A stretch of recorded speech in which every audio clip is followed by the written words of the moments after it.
روشن. او گل من و هم نور من، نور چشمم بود. نمک و زخمم شد، سوختم زهرم شد. او نور قلبم بود. آمد و دردم شد، چرا دردم شد. او نور چشمم بود. نمک و زخمم شد، زهرم شد. او نور قلبم بود. آمد و دردم شد، دردم شد.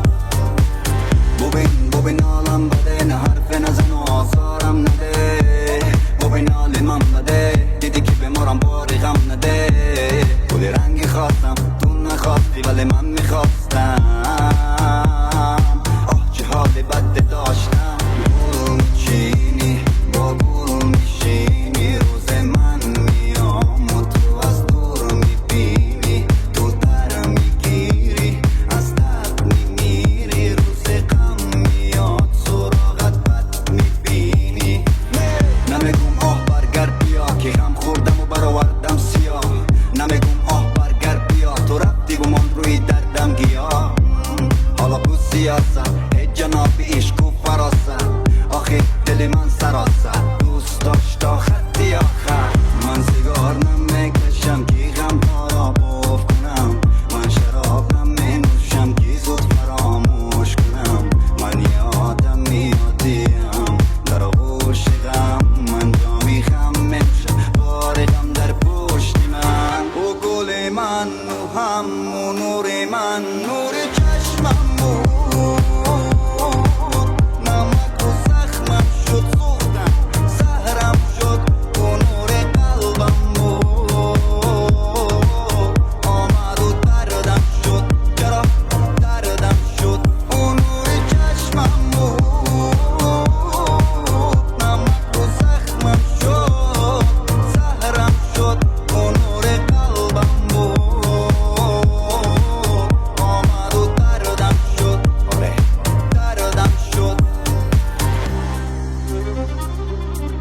هی رئیس، کاش رئیس اینجا می بود و نشسته چای می نوشیدیم. من همین جایم پسرم. رئیس میبینم که به حالی، بدنت پر از شیشه پاره های قلبت هستند که انگار از درون به بیرون زده برآمده باشد. ولی تو تنها نیستی، تو خدا را داری پسرم. این آه قلبی شکستم آخر میگیردد. من که خدا را دارم، خدای من میبیندد. این زمان خاکی زمان، بادی زمان میبردد. من اگر دعا کنم دعای من میگیردد. ای خدا خارت کند، خارت کند، خارت کند. با هر یک گرد و خاکی جنگ زمین سارت کند. من چه رنج ها کشیدم از پشت عشق لعنتی. یا چه دردهایت دارم، خدا گرفتارت کند. هر آن کسی که بعد از رفتن تو در زندگی آمد و جای خالیت را برای من پر کرد، آنقدر خوشبختش میکنم که هر وقت خوشبختیم را دیدی 1000 بار بر خودت لعنت بگویی.